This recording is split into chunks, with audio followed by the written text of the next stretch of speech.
The small bell above the door of Rosie's diner jingled as another customer walked in. Maylin looked up from the counter she was wiping down and forced a smile. Her shift had started at 6 a.m. and now, 12 hours later, her feet throbbed inside her worn-out sneakers, but she couldn't show it. Tips were what kept her afloat. "I'll be right with you," she called out, tucking a strand of hair behind her ear. The clock on the wall seemed to mock her. 6 more hours to go on this double shift. The diner sat on a corner in downtown Chicago, a modest establishment with checkerboard floors and red vinyl booths that had seen better days. It wasn't fancy, but it had character, as the owner, Mrs. Wu, liked to say. Character and an old upright piano tucked in the corner that nobody ever played. Nobody except May when the place emptied out at night. May grabbed her notepad and made her way to the new customer, a businessman in a wrinkled suit who barely looked up from his phone as he ordered coffee and apple pie. She nodded and headed to the kitchen, her muscles working on autopilot after years of the same routine.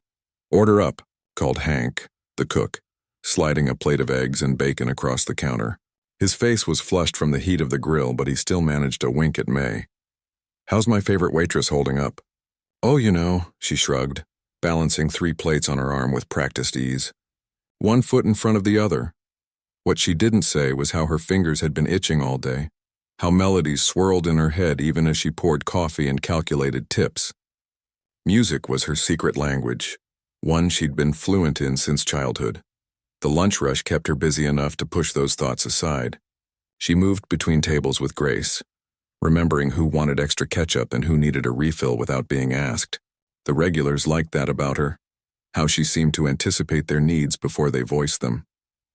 "You're an angel," said Mrs. Petrovich, an elderly woman who came in every Tuesday for split pea soup. She pressed a $5 bill into May's hand. "You remember my grandson? The one studying medicine?" May nodded. She'd heard about the grandson at least a dozen times. "Well, he's coming to visit next month. Such a handsome boy, and single." Mrs. Petrovich raised her eyebrows meaningfully. "That's wonderful," May replied, pocketing the tip with a polite smile. She didn't have the heart to tell Mrs. Petrovich that romance was the last thing on her mind these days. Between working 70 hours a week and trying to keep up with rent, she barely had time to sleep, let alone date. The afternoon dragged on. A family with 3 noisy children left a mess of spilled milk and scattered crayons.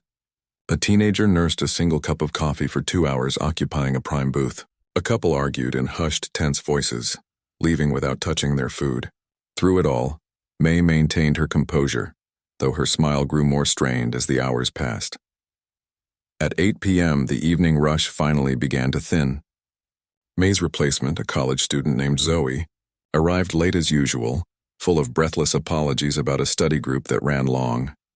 "It's fine," May assured her, though her back ached from lifting heavy trays and her hands were raw from hot water and harsh soap. "Just help me clear these tables before you clock in." By 9 p.m., she'd handed over her section to Zoe and retreated to the break room to count her tips. $67.35. Not great, but not terrible either. She tucked the money into an envelope marked rent in her purse. 3 more shifts like this and she'd have enough for this month's payment. Outside, the city hummed with nightlife. People in nice clothes headed to bars and clubs, laughing together as they passed the diner windows. May watched them for a moment, remembering a time when she'd been part of that world, when music school scholarships had promised a different future. That was before her grandmother got sick, before the medical bills piled up, before May had to make the choice between pursuing her passion and keeping a roof over their heads. "You're still here?" Mrs. Wu appeared in the doorway, her small frame casting a long shadow in the dim light of the break room. Though in her 60s, she moved with the energy of someone much younger, her eyes sharp behind wire-rimmed glasses. "Just heading out," May said, pulling on her jacket. Mrs. Wu studied her face. "You look tired, child. When was the last time you took a day off?" May couldn't remember. The days blended together lately, an endless cycle of serving food, smiling at strangers, falling into bed exhausted, then waking to do it all over again. "I'm fine," she insisted. "Just need some sleep." Mrs. Wu looked unconvinced but didn't press the issue. Instead, she said, "The delivery man comes early tomorrow. I need someone to sign for it. Can you open?" May hesitated. Opening meant arriving at 5 a.m. to start the coffee and prep the grill, but it also meant extra hours on her paycheck. Of course, she agreed. Mrs. Wu nodded, then glanced at the clock. It's quiet now. Why don't you play for a bit before you go? It might help you relax. The piano. May's heart quickened at the suggestion. The old upright in the corner was out of tune and had a sticky B-flat key, but to her, it was more precious than gold. Mrs. Wu had discovered May playing it after hours one night, 3 years ago, and instead of being angry about an employee staying late, she'd been enchanted. Since then, she'd given May an open invitation to use the piano whenever the diner was empty. Maybe just for a few minutes, May said, trying to sound casual. In truth, those stolen moments at the piano were what kept her sane. The dining area was nearly empty now, just a couple finishing their dessert in a far corner booth. May made her way to the piano, her fatigue momentarily forgotten. She sat on the worn bench and let her fingers hover over the keys, feeling the familiar rush of anticipation. She began with something simple, a gentle melody she'd composed after her grandmother passed away. The notes flowed from her fingers, soft and melancholy at first, then building in complexity. She closed her eyes, letting the music take her somewhere else, somewhere the smell of grease didn't cling to her clothes and her feet didn't ache from standing all day. The couple in the corner stopped, talking. Mrs. Wu paused her bookkeeping. Even Hank stuck his head out from the kitchen. But May noticed none of this. She was lost in the music, her body swaying slightly as her fingers danced across the keys. When she'd been younger, her grandmother had scraped together enough money for piano lessons, recognizing her talent early. Music is in our blood, she'd told May. Your grandfather played for the symphony back home. Your mother sang like an angel. These were people May had never met. Her grandfather had died before she was born, and her mother had passed away during childbirth. But through music, she felt connected to them. For 6 years, she'd studied with a retired concert pianist who lived in their building, practicing on a keyboard her grandmother had bought secondhand. She'd won small competitions, earned a reputation as a prodigy in their neighborhood. Then came the scholarship offer to a prestigious music school when she was 17, a full ride, a dream come true. 2 months later, her grandmother had the first stroke. The second one came a year later, leaving her partially paralyzed and unable to work. The choice had been impossible but necessary. May withdrew from school to care for the only family she had left. The last notes of her composition faded away. She opened her eyes, startled to find tears on her cheeks. Quickly, she wiped them away, embarrassed to have gotten so emotional in public. Even if public was just a nearly empty diner. The couple in the booth was watching her, the woman's mouth slightly open in surprise. Then they began to applaud, the sound jarring in the quiet space. Play another, the man called out. May smiled and shook her head, suddenly self-conscious. I should get going, she said, standing from the bench. As she gathered her things to leave, the woman from the booth approached her. That was beautiful, she said. Are you a professional? May laughed softly. No, just a waitress. Well, you shouldn't be just anything, the woman replied. You have a gift.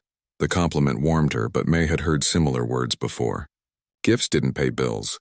Talent didn't put food on the table. Dreams were luxuries she couldn't afford right now. She thanked the woman and headed for the door, pulling her jacket tighter as she stepped into the cool night air. The city lights blurred around her as fatigue settled back into her bones. Tomorrow would be another long day. But for those few minutes at the piano, she'd remembered who she used to be, who she still was, underneath the waitress uniform and the weary smile. The music still lived inside her, waiting, and maybe, just maybe, that was enough for now. 3 weeks passed, each day blending into the next like watercolors on wet paper. May opened the diner most mornings, served the breakfast crowd their eggs and coffee, worked through lunch, and sometimes stayed for dinner service too. The routine was exhausting but familiar, a life measured out in coffee spoons and tip dollars. On a particularly busy Thursday, May hardly noticed the 3 young women who took a corner booth during the lunch rush. They ordered sandwiches and milkshakes, lingering long after they'd finished eating, huddled over a phone and whispering. When May brought their check, the tallest one, a girl with bright blue hair, looked up with a strange smile. You're her, right? The piano girl? May blinked in surprise. Excuse me? We saw a video of you playing here the other night. Someone posted it online. It's getting tons of views. A cold feeling washed over May. A video? Of me? The second girl nodded eagerly. It's amazing. You were playing something really beautiful. Like not regular piano music, you know? Something different. The third girl held up her phone. Look, that's you, isn't it? Sure enough, there on the small screen was May, her back to the camera, sitting at the diner's old upright piano. The video was clearly taken recently. She recognized the red sweater she'd worn last week. As she watched, her recorded self began to play a piece she'd composed after a particularly hard day, when a rude customer had made her cry in the bathroom. The music had been her way of transforming that hurt into something else. Who recorded this? Her voice came out barely above a whisper. Blue-haired girl pointed toward the kitchen. Zoe said her boyfriend filmed it last week. He thought you were really good. May felt her face flush with a mixture of embarrassment and anger. Those moments at the piano were private, her one sanctuary in a life that offered few comforts. To have someone record her without permission felt like a violation. Almost 50,000 views already, the girl with the phone said. People are asking who you are in the comments. May didn't know what to say. She'd never wanted attention. She played for herself, not an audience. Certainly not an online audience of strangers. She mumbled something about needing to get back to work and hurried away, her hands shaking slightly as she bussed a nearby table. During her break, she found the video herself. The quality wasn't great, filmed from across the diner with a phone camera, but the sound came through clearly. May watched herself play, transfixed by how different she looked when lost in music. The tension left her shoulders, her face softened. She seemed like another person entirely. The comments below the video ranged from casual praise to outright amazement. Who is this? She's incredible. Better than half the professional pianists I've heard. That's not a classical piece, is it? Did she write this? May closed the app and put her phone away, unsure how to feel. Part of her was angry at the invasion of privacy, but another part, a part she'd tried to silence for years, felt a tiny flicker of validation. People had responded to her music. They'd heard something in it that touched them. When she returned to the dining room, Mrs. Wu called her over. The older woman's face was unreadable as she said, "You've become famous, it seems." "I'm sorry about the video," May said quickly. "I had no idea anyone was filming." Mrs. Wu waved away her apology. "Why be sorry? It's good for business. 3 people came in today asking if you would be playing tonight.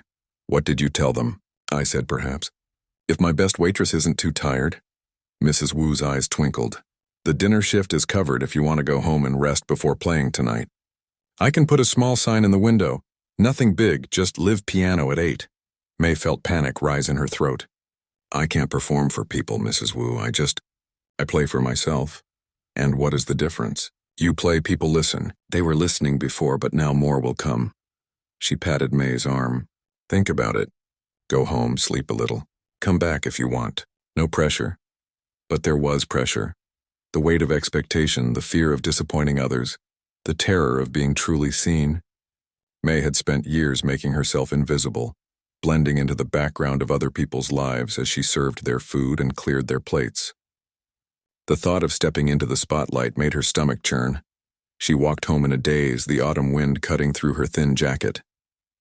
Her apartment was small, just 1 room plus a bathroom in a building that had seen better days. But it was clean and it was hers.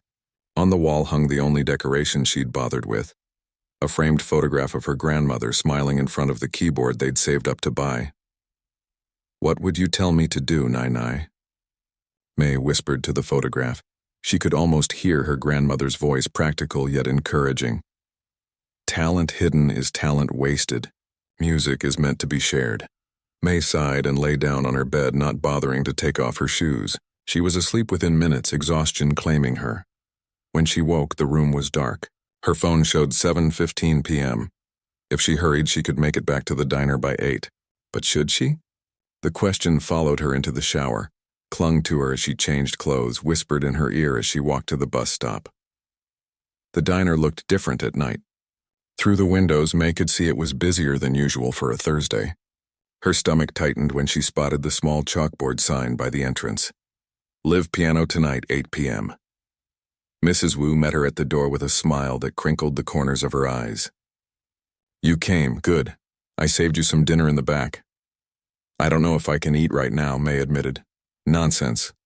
Artists need strength. Mrs. Wu steered her toward the kitchen where a plate of dumplings waited. Eat, then play whatever you want. These people, they came because they saw something special in that video. Show them what else you can do. As she picked at the food, May could feel eyes on her. Customers sneaking glances, whispering. Her hands trembled slightly. What if she froze? What if she played badly? What if they were disappointed? Zoe appeared in the doorway, looking apologetic. Hey, I'm really sorry about the video thing. Chen didn't mean any harm. He just thought you were amazing and wanted to share it. May nodded, not quite ready to forgive, but too nervous to hold a grudge right now. It's fine. There's someone here you might want to meet, Zoe continued. A guy who says he's a talent scout for that big TV competition. You know, America's Next Musical Star. He saw the video and came to hear you in person. May nearly choked on a dumpling. What? He's sitting by the window. Blue suit, glasses. Said he'd wait all night if he had to. The world seemed to tilt on its axis. A talent scout? From that show everyone watched? It had to be a joke. Things like this didn't happen to people like her. But when she peeked out into the dining area, there he was. A thin man in a neatly pressed suit, checking his watch and sipping coffee. He looked official, important. The kind of person who could change someone's life with a single decision. I can't do this, May whispered, backing away. Mrs. Wu appeared behind her, gentle but firm. Yes, you can. Remember what you told me about your grandmother? How she believed music was in your blood? She was right. I hear it every time you play. But what if I'm not good enough? Not good enough for what? To share something beautiful? To make people feel something? Mrs. Wu shook her head. The only failure is not trying. The clock on the wall read 8:05 p.m. The diner had gone strangely quiet, as if everyone was holding their breath. Through the kitchen doorway, May could see the old upright piano waiting, its worn bench empty. She thought about all the nights she'd played after closing. The music a release for feelings she couldn't express any other way. She thought about her grandmother's sacrifices to pay for lessons, about the scholarship she'd had to give up, about the melodies that still filled her head even on the hardest days. Mrs. Wu pressed a glass of water into her hands. Drink, then decide. May took a sip, the cold water clearing her head a little. What if this changes nothing? What if it's just some guy who makes promises and then disappears? Then tomorrow you're still a waitress who plays beautiful piano. Mrs. Wu shrugged. But what if it changes everything? That question hung in the air between them, full of possibility and terror. May set down the glass, wiped her damp palms on her jeans, and took a deep breath. Okay, she said finally. I'll play. As she walked toward the piano, the murmur of conversation died away.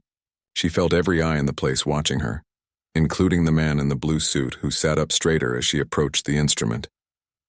The familiar bench creaked as she sat down. She placed her hands on the keys, noticing a small chip on her nail polish, the callus on her right thumb from years of carrying heavy trays. For a terrifying moment, her mind went blank.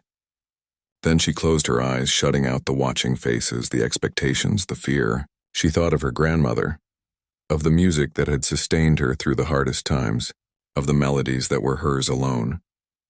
Her fingers found the keys, and she began to play. The man in the blue suit was named Raymond Park, and he talked faster than anyone May had ever met. Words tumbled out of him as they sat in a booth after her performance, his hands moving constantly as if conducting an invisible orchestra. Raw talent, that's what the show needs. Not these polished conservatory types who've been groomed since birth. Someone real. Someone with a story. He paused to gulp his coffee. Your video hit something in people. Authenticity. I must have watched it 20 times myself. May sat quietly, still trembling slightly from the adrenaline of playing for a crowded room. The applause afterward had been overwhelming. People standing, cheering, some even wiping away tears. She hadn't expected that. She hadn't expected any of this. The auditions are in 3 days, Raymond continued, sliding a business card across the table. Saturday morning, 9 a.m. sharp. The address is on the back. Bring ID and be prepared to play 2 pieces. Something classical to show technique and something original to show personality. I don't know if I can, May began. But Raymond cut her off. Of course you can. What I just heard? He kissed his fingertips like a chef appreciating a perfect dish. That's exactly what we're looking for. Trust me, I've been doing this for 15 years. From behind the counter, Mrs. Wu watched them with barely concealed excitement. The other customers had gradually left, but she'd kept the diner open, sensing that something important was happening in that corner booth. 3 days isn't much time to prepare, May said, turning the business card over in her hands. The show's logo was embossed in gold on one side, the audition address printed on the other. You've been preparing your whole life, Raymond replied simply. Just do what you did tonight and you'll be fine. After he left, promising to email her the registration forms, May sat alone in the booth, trying to process what had just happened. Mrs. Wu brought her tea, then slid in across from her. So? The older woman prompted, her eyes bright with anticipation. He wants me to audition for America's Next Musical Star on Saturday. And you will go, yes? May stared into her teacup. I don't know. It seems crazy. Things like this don't happen to people like me. And why not people like you? Mrs. Wu asked sharply.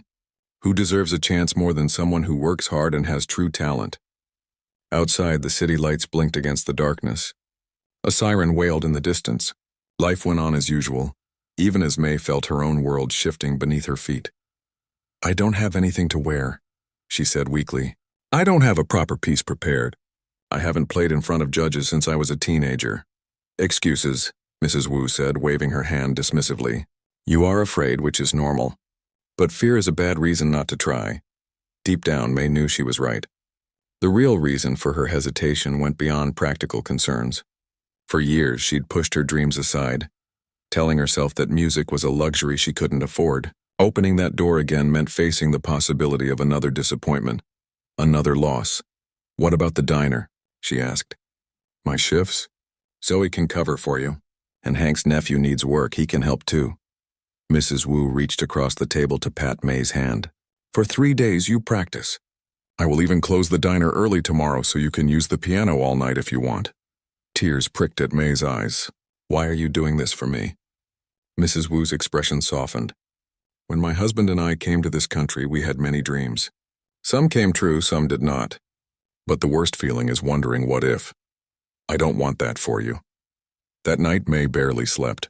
She lay awake, scrolling through videos of past America's Next Musical Star contestants on her phone. They were all so polished, so confident. Their performances had dramatic lighting and professional backing tracks. How could she possibly compete with that? Yet when she finally drifted off near dawn, it was with the memory of Raymond's words echoing in her head. Raw talent. That's what the show needs. The next 2 days passed in a blur.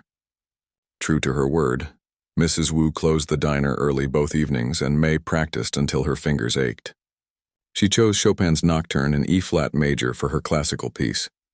Challenging enough to showcase technique, but with room for emotional interpretation. For her original composition, she refined the piece she'd played when the video was taken, adding complexity while preserving its heart. Zoe surprised her by showing up with a garment bag on Friday afternoon. My roommate works at a boutique, she explained, unzipping the bag to reveal a simple but elegant navy blue dress. She said you can borrow this for the audition. It's last season, but still nice. I can't accept, May began, but Zoe interrupted. Consider it an apology for the whole video thing. Besides, we're all rooting for you. Even Hank made you something. The cook emerged from the kitchen carrying a container of his special dumplings, the ones he only made for staff birthdays. For tomorrow, he said gruffly. Brain food. May felt a lump form in her throat. These people, who'd been just co-workers a week ago, had become an unexpected support system. Saturday morning arrived with pale sunlight filtering through May's thin curtains. She'd barely slept again, her mind cycling through all the ways today could go wrong. What if she forgot the notes? What if the judges hated her style? What if she made a fool of herself on national television? She forced herself out of bed and into the shower, letting the hot water wash away some of her anxiety. As she dressed, she looked at her grandmother's photograph. I wish you were here, she whispered. I wish you could see this. The audition venue was a downtown hotel where the show had rented several ballrooms. When May arrived, 30 minutes early despite getting lost twice on the bus route, she found a line already stretching around the block. Hundreds of hopefuls clutched instruments, shuffled sheet music, and vocalized quietly. She joined the end of the line, the borrowed dress feeling strange against her skin after years of jeans and t-shirts. The woman in front of her, a violinist in her 40s, turned to chat nervously. "Second time trying out," she confided. "Last year I made it to the producer round, but no further. The main judges never even saw me. They say they see about 1 in 50 who register." May's stomach clenched. 1 in 50? More or less. They have to filter somehow. The woman gestured to the crowd. "Most people here are good. Being good isn't enough." The line inched forward slowly. Inside her bag, May's phone buzzed with encouraging texts from Mrs. Wu and the diner staff. It was strange to have people believing in her so strongly when she barely believed in herself. After 2 hours of waiting, she finally reached the registration table. A harried production assistant checked her ID, handed her a numbered sticker, and directed her to a holding room where dozens of other contestants sat in tense silence or practiced soundlessly on unplugged keyboards. Another hour passed. May's number was called along with 9 others. They were led to a different room, where a young man with a clipboard explained the process. "You'll audition in groups of 5. Each person gets exactly 2 minutes, no more. A bell will ring when your time is up and you must stop immediately. The producer panel will ask questions after everyone in your group has performed. No talking during other performances. No leaving the room until dismissed. Clear?" May nodded along with the others, her mouth dry. She was placed in the second group, which meant watching 5 people perform before her turn. They filed into yet another room, this one set up with a grand piano on a small stage. 3 people sitting at a table facing it. The first contestant, a young man with a violin, played flawlessly, his technique impeccable, his expression intense. The judges' faces revealed nothing. The second was a teenage girl who sang an aria that made the hairs on May's arms stand up. The third was a pianist who blazed through a Liszt piece so complicated that May felt her confidence withering with each note. "Number 1458, the clipboard man called. May stood on shaky legs. This was her chance, maybe her only one. As she approached the piano, she remembered Mrs. Wu's words. "The worst feeling is wondering, what if?" She sat at the bench, adjusting it slightly, then looked up at the judges. 2 men and a woman, all with impassive expressions and notebooks ready. "Name and what you'll be performing," one of the men said without looking up. "May Lin. I'll be playing Nocturne in E-flat major by Chopin, followed by an original piece called After Closing. You have 2 minutes. Begin when ready." May placed her hands on the keys. The piano was magnificent, responsive in a way the diner's old upright could never be. She took a deep breath and began to play. The nocturne flowed from her fingers, the familiar notes carrying her away from the sterile audition room, away from the judge's scrutiny. She allowed herself to lean into the emotional heart of the piece, adding subtle rubato where others might have played it straight. When she transitioned to her original composition, something shifted in the room. One of the judges looked up from his notes. Another stopped writing entirely. The woman leaned forward slightly in her chair. After Closing was May's love letter to her late-night sessions at the diner piano, moments of freedom stolen between long shifts and exhausted sleep. It incorporated elements of classical structure but broke rules freely, following emotional logic rather than traditional harmony. The timer bell rang just as she reached the final phrase. Her hands froze above the keys, the unfinished ending hanging in the air between her and the judges. For a moment, no one spoke. Then the female judge cleared her throat. "You wrote that second piece yourself?" May nodded. "Yes." "Based on what exactly?" "On working at a diner," May said, suddenly feeling foolish. "On serving people all day and then playing piano when everyone's gone?" The judges exchanged glances. The woman made a note, then nodded. "Thank you. Next, please." As May stood to leave the piano, her legs still trembling, she couldn't tell if she'd done well or poorly. The judges' poker faces revealed nothing. But she had done it. She had played her heart out on that stage. Whatever happened next, she wouldn't have to wonder what if. In the hallway, clipboard man directed her to yet another waiting room. "Producer callbacks will be posted in 1 hour," he said. "If your number isn't on the list, thank you for your participation." May found a chair in the corner of the crowded room and finally let out the breath she felt like she'd been holding all morning. She'd played for the judges. Now all she could do was wait. The waiting room buzzed with nervous energy. Some contestants practiced silently, mouthing lyrics or moving their fingers through invisible scales. Others chatted in hushed tones, comparing experiences or exchanging contact information. A few stared at their phones, refreshing social media feeds as if answers might appear there. May sat alone, the borrowed navy dress smooth against her knees. She'd texted Mrs. Wu a brief update, audition done, waiting for results, but couldn't bring herself to add details about how it went. The truth was she didn't know. The classical piece had felt solid enough, but her original composition, playing something so personal for strangers with clipboards and stone faces, had left her feeling oddly vulnerable, as if she'd handed them her diary and asked for a critique. A production assistant entered the room with a tablet, and everyone fell silent. When I call your number, please proceed through the doors on the right for the next round. If your number is not called, thank you for your participation. There will be no feedback provided at this stage. May's heart hammered against her ribs as numbers began to be called out. Each one that wasn't hers felt like a small rejection. 3041, 1422. She closed her eyes, trying to prepare herself for disappointment. After all, what were the odds? Thousands of people had shown up today. Most would be going home. 58. Her eyes snapped open. Had she imagined it? But no, the production assistant was looking around the room expectantly. Number 1458? He repeated. May stood on wobbly legs. That's me. He checked something off on his tablet. Through the doors on the right, please. She grabbed her bag and moved toward the indicated doors, feeling dazed. Behind her, more numbers were being called, but she barely registered them. She'd made it through. Against all odds, she'd made it through. The next room was smaller, with about 20 people seated in folding chairs.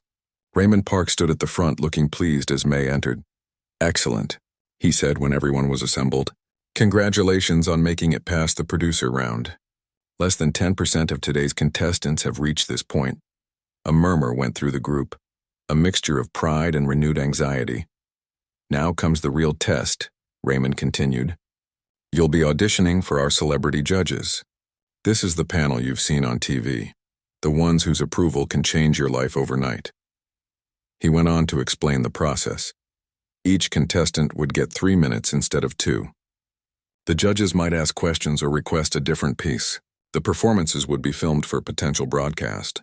They should be prepared for anything. The good news, he added with a wink, is that you've already impressed some very hard-to-impress people. The bad news is that the celebrity judges are even tougher. They're looking for that special something, the X factor that can't be taught. As they were led to yet another waiting area, May's phone buzzed with a text from Zoe. Any news? She replied quickly, made it to judge round. Performing soon. Almost instantly, responses flooded in from the diner crew. Go me. We knew it. Mrs. Wu is telling all the customers. A smile tugged at her lips despite her nerves. Back at Rosie's diner, they were rooting for her. Somehow that thought was both comforting and terrifying. What if she let them down? The next 2 hours crawled by. Contestants were called one by one, disappearing through a set of double doors. Some returning with tears of joy, others with forced smiles masking disappointment. When May's turn finally came, a woman with a headset led her through a maze of corridors. They paused outside another set of doors while the woman checked her appearance. Mic pack is secure. Remember to walk to the mark on the floor, the X in tape, before introducing yourself. Look at the judges when speaking, not at the cameras. Ready? May nodded, though ready was the furthest thing from how she felt. The doors swung open and suddenly she was walking into a transformed ballroom. Lights blazed from all directions. 4 cameras tracked her movement.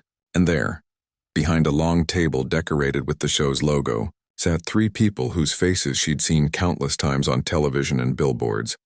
On the left, music producer Dmitry Volkov, known for his brutally honest critiques. In the center, pop icon Lucia Reyes, whose songs had topped charts for over a decade. And on the right, classical pianist Thomas Harper, whose recordings of Beethoven had won multiple Grammy Awards. May's mouth went dry as she walked to the X on the floor. The spotlights were blinding, making the judges' faces hard to see clearly. Hello, she managed, her voice sounding strange in her own ears. My name is May Lin, I'm 26 and I'm from Chicago. What do you do in Chicago, May? Lucia asked, her voice warm and encouraging. I'm a waitress at a diner called Rosie's. A waitress? Dimitri's eyebrows rose slightly. No formal music training? I studied piano from age 7 to 17. I was on scholarship at the Chicago Academy of Music, but I had to leave during my first year when my grandmother got sick. Thomas Harper leaned forward. And you've maintained your skills while working full-time? That's impressive dedication. May thought about the late nights at the diner piano, the way music had been her refuge even when she'd been too exhausted to do anything else. Playing helps me make sense of things. It's not really something I could give up even when life got complicated. The judges exchanged glances. Something about her answer seemed to interest them. What will you be playing for us today? Lucia asked. Chopin's Nocturne in E-flat major, followed by an original piece called After Closing. Thomas nodded approvingly at the Chopin choice. Whenever you're ready. May approached the grand piano at the center of the stage. It was even more magnificent than the one from the producer round, a concert Steinway that probably cost more than she'd earn in 10 years at the diner. She took a deep breath, placed her hands on the keys and began to play. The nocturne flowed more naturally this time, her fingers finding the notes without conscious thought. She allowed herself to sink into the music, forgetting the cameras, the judges, the stakes. There was only the melody, the harmony, the conversation between her hands.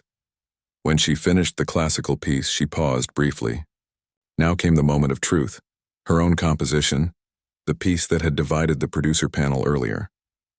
May closed her eyes for a second, remembering the diner after closing time. The smell of coffee and grease still hanging in the air, the squeak of the bench, the sticky B-flat key, the way the music had poured out of her on nights when the day's frustrations and disappointments threatened to overwhelm her. She began to play After Closing, but this time, she added something new, a passage she'd composed just last night, thinking about her grandmother, about Mrs. Wu, about all the people who had believed in her when she'd stopped believing in herself. The notes built to a crescendo more powerful than in the producer round, then resolved into a gentle, hopeful conclusion. In the silence that followed, she could hear her own heartbeat. When she looked up, Thomas Harper was writing furiously in his notebook. Lucia Reyes was blinking rapidly as if fighting tears, and Dmitry Volkov, known for his poker face, was sitting back in his chair with an expression she couldn't quite read. That was your own composition? He asked finally. May nodded. Yes. Inspired by your work at the diner? By that and everything, I guess. Life doesn't always go according to plan. The music helps me find meaning in the detours. Thomas set down his pen. Your technique on the Chopin was very good.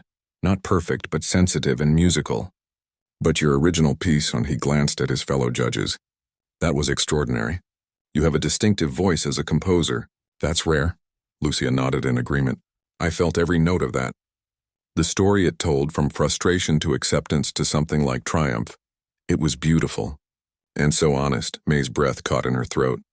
They'd understood. They'd heard exactly what she'd been trying to say through the music. Dmitry, however, still looked conflicted. Your background concerns me, he said bluntly.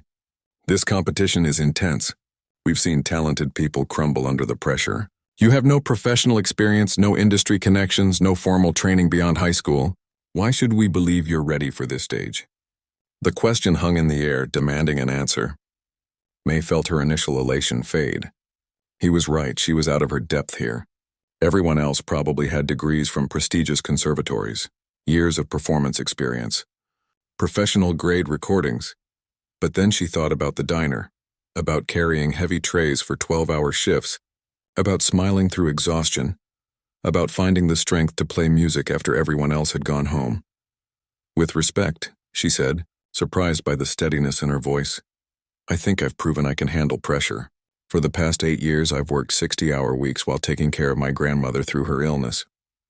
I've kept my music alive even when there was no audience, no recognition, no possibility of reward. If that's not dedication, I don't know what is.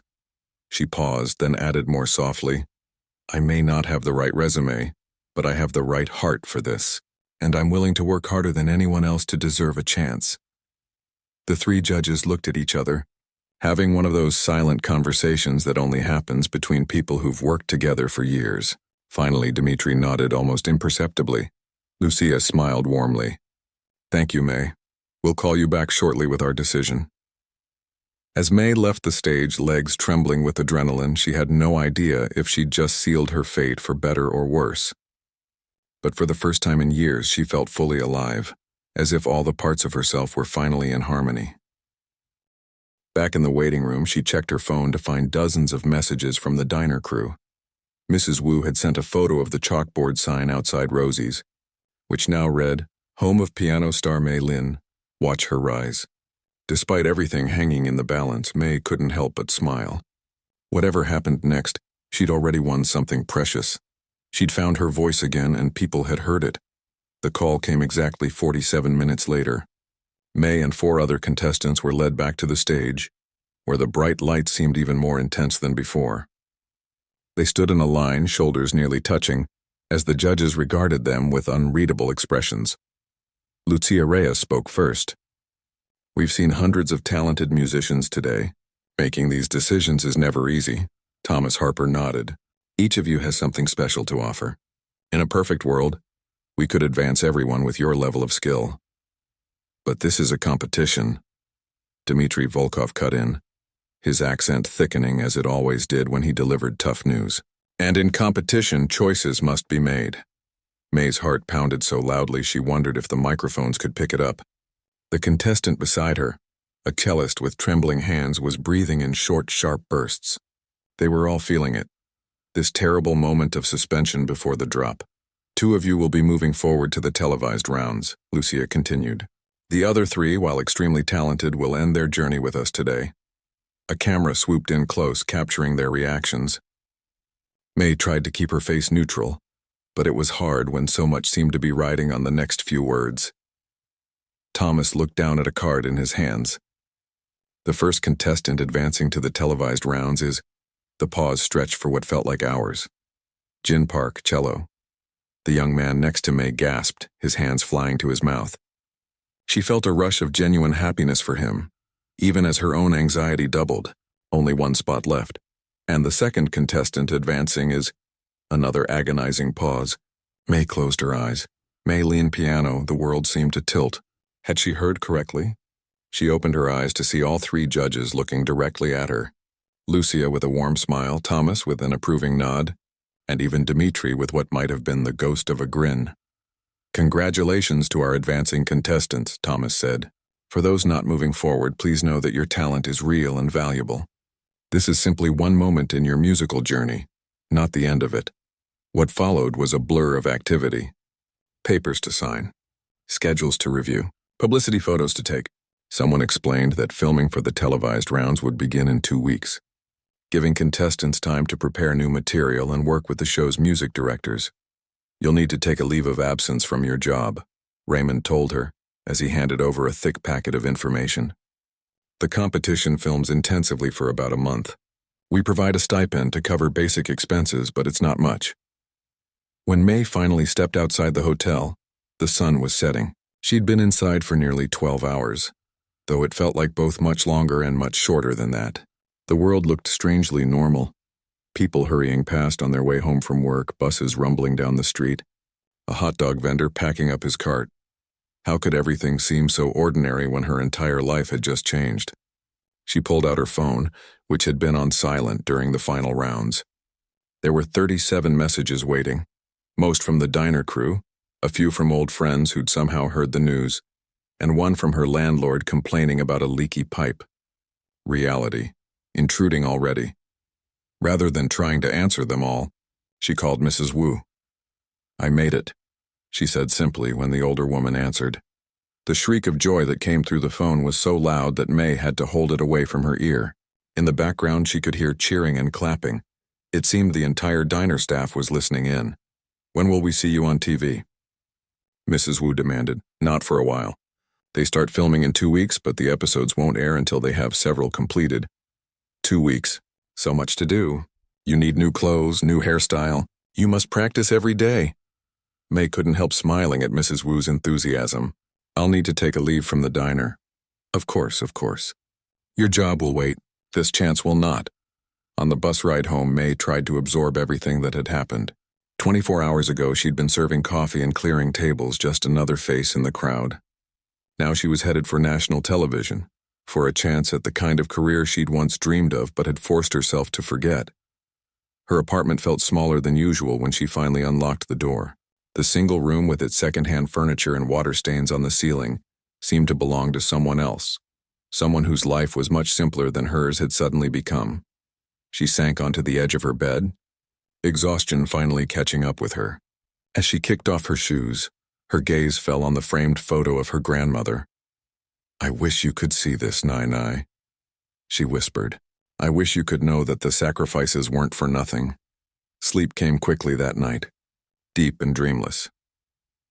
The next 2 weeks passed in a whirlwind. Mrs. Wu was true to her word, giving May complete freedom to prepare for the competition. The diner's old piano became her home base, though Raymond also arranged for rehearsal time at a proper studio downtown. The other diner employees stepped up in unexpected ways. Hank fixed her a special breakfast each morning, insisting that brain food was essential for practice. Zoe's roommate, who worked at the boutique, helped assemble a competition wardrobe from discount racks and clearance sales. Even the grumpy dishwasher contributed, fixing the wobbly leg on May's chair so she could practice in stability. "It's like having a whole family behind me," May told Raymond during one of their preparation meetings. "I never expected that." He nodded, unsurprised. "That's your story, May. The waitress with hidden talent supported by her community. Viewers will eat it up," she frowned slightly. "I'm not doing this for a good story. I'm doing it for the music, of course," he agreed quickly. "But in this competition, your story matters too. It's what makes people root for you, vote for you when the time comes." The day before she was due to leave for the television studios in Los Angeles, Mrs. Wu closed the diner early and threw an impromptu send-off party. The small space was packed with regulars, staff, and neighbors, all wanting to wish May luck. Mrs. Petrovich, the elderly regular who always ordered split-pea soup, pressed a small velvet box into May's hands. "For good luck," she said. "It was my mother's." Inside was a delicate silver pin shaped like a musical note. "I can't accept this," May protested, but the old woman shook her head firmly. "You bring it back when you win." "Then tell me all about it over soup." As the evening wound down, Mrs. Wu pulled May aside. "I have something for you too." Not as fancy, but maybe important. She handed over a yellowed envelope. Inside was a newspaper clipping, brittle with age, showing a young Chinese man seated at a piano. "My father," Mrs. Wu explained. "Before the revolution, he was concert pianist in Shanghai. When everything changed, he became factory worker, then farmer. Never touched piano again." May studied the photograph with new interest. The young man had a serious expression but gentle eyes. His hands, long-fingered and elegant, rested on the keys with obvious familiarity. "Why didn't you ever tell me?" Mrs. Wu shrugged. "Some stories are hard to tell. But now you should know. When I heard you play that first night, I heard something familiar. Something that reminded me of him." Tears pricked at May's eyes. "Thank you for showing me." "Music finds its way," Mrs. Wu said simply. "Through generations, through hardship. It always finds its way." The Los Angeles studios were like nothing May had experienced before. Everywhere she looked, people rushed about with clipboards and headsets. Massive cameras wheeled around on silent tracks. Makeup artists transformed ordinary faces into television-ready versions of themselves. And the other contestants, 19 of them in all, were intimidatingly talented. During the first week of rehearsals, May sometimes wondered if there had been a mistake. How could she, with her diner piano and years away from formal training, possibly compete at this level? But when she sat down to play, those doubts faded. Music had always been her truest language, and it flowed from her fingers with a sincerity that even the most technically perfect performances couldn't always match. The competition structure was explained on their first day. Each week, contestants would perform for the judges and a live studio audience. Viewers at home would vote, along with the judges, to determine who stayed and who went home. The grand prize was a recording contract, a cash award of $100,000, and a national tour. For the first televised round, May chose to perform a piece she'd been working on since the audition, a composition inspired by her journey from the diner to this moment. She titled it Tables Turned. When the night of the first show arrived, the backstage area was chaos. Contestants paced nervously or sat in silent meditation. Makeup artists made last-minute touch-ups. Production assistants herded everyone according to a precise schedule. May wore a simple black dress with Mrs. Petrovich's silver pin attached at the shoulder. Her hair, usually pulled back in a practical ponytail for work, had been styled in soft waves. She barely recognized herself in the makeup mirrors. 5 minutes, May, a production assistant called, clipboard in hand. You're up after the commercial break. She nodded, taking deep breaths to calm her racing heart. This was it, the moment that would introduce her to America. Not as a waitress, but as a musician. The thought was both thrilling and terrifying. As she waited in the wings, she could see the 3 judges at their table. Dimitri, stern as always. Lucia, elegant in a red gown. Thomas, thoughtfully reviewing his notes. The host, a well-known television personality with a dazzling smile, addressed the camera. Coming up next, the waitress whose viral video brought her from serving coffee to serving up amazing music. Let's see if Maylene can turn the tables on the competition. The audience applauded on cue. The floor manager signaled that they were back from commercial. And then May heard her name being called, the cue to walk onto the brightly lit stage. The piano waited at the center, gleaming under the spotlights. The audience, hundreds of people, watched expectantly. The cameras tracked her movement. Millions more would be watching at home, including everyone at Rosie's Diner. As May sat at the bench and placed her hands on the keys, a strange calm settled over her. This stage, this moment, it was just another version of the diner after closing time. A place where she could speak through music, where she could transform everyday struggles into something beautiful. She began to play. In the front row, Thomas Harper leaned forward in his seat, his expression changing from professional interest to genuine surprise as the music unfolded. Beside him, Lucia Reyes closed her eyes, letting the melody wash over her. And Dmitry Volkov, the toughest judge, the one who'd questioned May's readiness for this stage, slowly put down his pen. When the final notes faded, there was a moment of complete silence. Then the audience erupted in a standing ovation that seemed to shake the studio. Remarkable, Thomas said when he could finally be heard over the applause. Absolutely remarkable. Lucia wiped a tear from her cheek, careful of her makeup. You've shown us exactly who you are. May, a true artist with something real to say. And Dmitry, who rarely gave effusive praise, simply stood up from his chair to join the still applauding audience. In that moment, under the bright lights with music still echoing in her heart, May thought of the diner, of its checkered floors and red vinyl booths, of Mrs. Wu and Hank and Zoe, of the old upright piano in the corner that had kept her dreams alive during the hardest years. She'd been just a waitress. Now she was something more, not because she'd left that life behind, but because she'd found a way to transform it into art that could touch others. The journey ahead would have its own challenges. The competition would get fiercer. The pressure would increase. Not everyone would understand or appreciate her musical voice. But standing on that stage, accepting the judges' praise and the audience's approval, May knew one thing with absolute certainty. She was exactly where she belonged.